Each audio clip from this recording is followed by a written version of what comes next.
हरियाणा विधानसभा चुनाव को लेकर हरियाणा कांग्रेस की फैक्ट फाइंडिंग कमेटी ने अपनी 40 पन्नों की ये रिपोर्ट आज जारी कर दी है।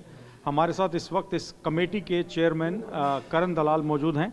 दलाल साहब, इस रिपोर्ट में अगर हम मोटी मोटी बातें कहें तो किन मुद्दों को लेकर आप कह रहे हैं कि चुनाव में बीजेपी के द्वारा हेराफेरी की गई, किन बातों को पकड़ने में आप कामयाब रहे?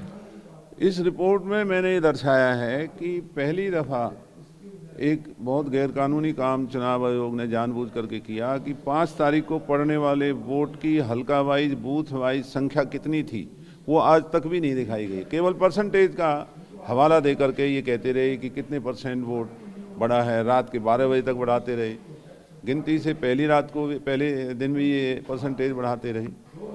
वो आंकड़ा आज तक भी नहीं दिया है। चुनाव के नतीजों का आंकड़ा इन्होंने ज़रूर दिया है। तो जब चुनाव के नतीजे आ चुके हैं तो इन्होंने जो वोट डले, जो आधार है इस चुनाव का, वो आंकड़े ना देना इनकी कानूनी तौर पर और हेराफेरी को साबित करने वाला काम है। फिर मैंने जो आंकड़े आपके सामने दिए हैं वो भी हैरत अंगेज आंकड़े हैं कि मशीन में जितने वोट पड़े 6 या 7 हलकों को छोड़ करके हर हलके में अंतर है उनकी। जब वो गिनती किए गए कहीं ज़्यादा हैं कहीं कम है, कई जगह कई वोट गिने नहीं गए। तो उससे भी बड़ी इनकी हैरानी करने वाली सच्चाई जो आज सामने आती है वो ये आती है कि जो आंकड़ा बीजेपी का दिखाया गया है 39.94 और उसका जो टोटल दिखाया है वो आंकड़ा भी झूठा है। इलेक्शन कमीशन के वेब पे झूठा आंकड़ा बीजेपी का बढ़ता हुआ दिखा रखा है। जो मिसमैच होता है क्या आपस में? वो बिल्कुल मिसमैच है। मैंने आप अभी निकाल लीजिए।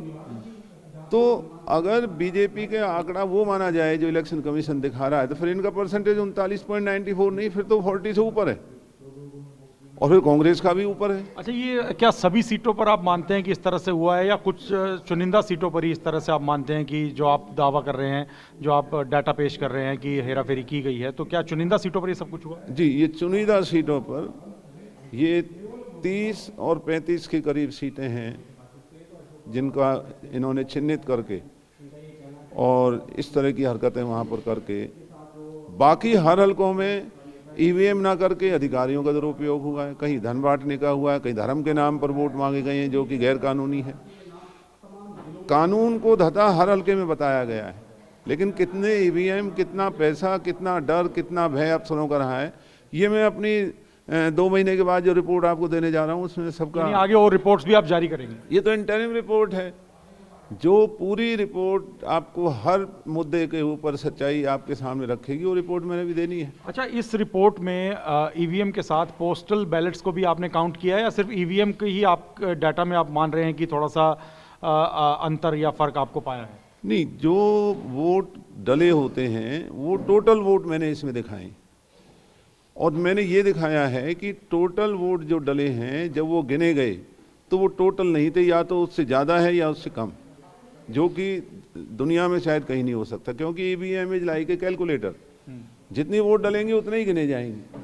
ये पहली दफ़ा हो रहा है कि कैलकुलेटर फेल हो रहा है, ईवीएम फेल हो रहा है, वोट कुछ निकल रहा है, डल कुछ रहा है, आंकड़ा वेब पर कुछ है, असलियत में कुछ है। तो ये जो धांधली है ये कांग्रेस की बनी बनाई सरकार पर डाका डाला गया है। अच्छा दलाल साहब, ये जो इस रिपोर्ट में जो डाटा है ये सारा इलेक्शन कमीशन से ही आपने सारा इलेक्शन कमीशन का अपना डाटा है।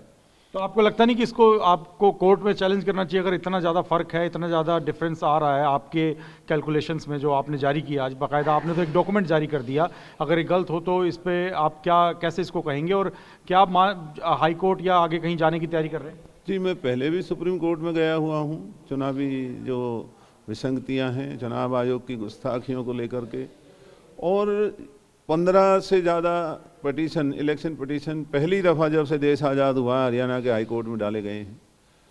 क्योंकि इलेक्शन कमीशन और इस देश की सरकार से कोई हमें उम्मीद नहीं है, हमें न्यायपालिका पर उम्मीद है कि वो हमारे साथ न्याय करेंगे। तो ये सारी सच्चाइयाँ हम न्यायपालिका में लेकर के जाएंगे, लेकिन ये फैसला पार्टी ने करना है। जो सुप्रीम कोर्ट में आपने याचिका लगाई उससे अलग है ये रिपोर्ट? ये तो अलग है, वो इससे भी बड़ा घोटाला है इलेक्शन कमीशन का, उसके लिए मैं फिर कभी आपको तकलीफ दूंगा। तो करण दलाल सीधे तौर पे कह रहे हैं कि अभी उन्होंने एक 40 पन्नों की इनिशियल रिपोर्ट जारी की है, लेकिन आने वाले दिनों में वो और भी रिपोर्ट्स जारी करेंगे कि किस तरह से हरियाणा विधानसभा चुनाव में सत्ता का दुरुपयोग किया गया और अधिकारियों ने सरकार का साथ दिया, बीजेपी का साथ दिया, ये वो आरोप लगा रहे हैं। हालांकि इस रिपोर्ट को लेकर वो सीधे तौर पे कह रहे हैं कि जो इलेक्शन कमीशन का ही डाटा जारी हुआ है उसके अंदर ही काफ़ी तरह के अंतर हैं, मतभेद हैं और उनको इस रिपोर्ट में कंपाइल करने का प्रयास किया गया है। चंडीगढ़ से कैमरामैन बीर सिंह के साथ मोहित मल्होत्रा, TV9 भारतवर्ष।